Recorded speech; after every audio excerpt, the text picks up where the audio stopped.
Ito ang GMA Regional TV News. Ihahatid na ng GMA Regional TV ang maiinit na balita mula sa Visayas at Mindanao, kasama si Sarah Hilomen Velasco. Sarah? Salamat, Rafi. Patay ang isang lalaki sa Naga, Cebu matapos tagain sa leeg ng kanyang sariling ama. Sa Talisay City naman, 7 ang sugatan sa karambola ng 2 sasakyan at 2 motorsiklo. Ang mainit na balita hatid ni February Dumabok ng GMA Regional TV. Kuha ito ng CCTV ng Talisay City Command Center sa Barangay Bulacau. Ang isang van biglang lumihis, bumangga sa barrier at saka dumiretso sa kasalubong na kotse. Damay rin ang 2 pang motorsiklo. Wasak ang harap at gilid ng kotse, habang isang motorsiklo ang pumailalim sa van. Ayon sa rider nito, bibili lang sana siya ng pagkain nang madamay sa disgrasya. Ako nabantayan, nagbangga na silang auto o kaning van. Then pagkita na ko ang van, nagpadong man ako.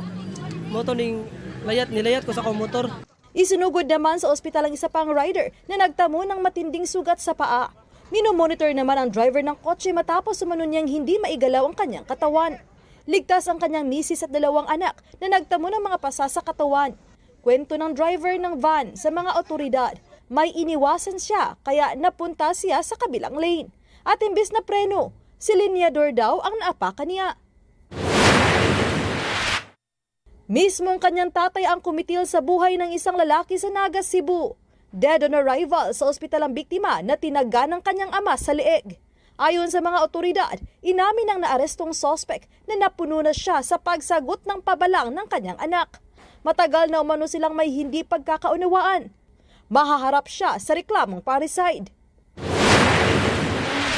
Sa Cagayan de Oro City, 12 bahay ang nasunog sa Barangay Patag.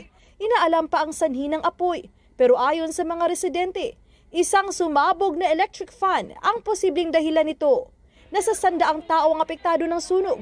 Nasa 6 na milyong piso naman ang tinatayang halaga ng pinsala. Kasalukuyang nananatili sa gym ng barangay ang mga nasunugan.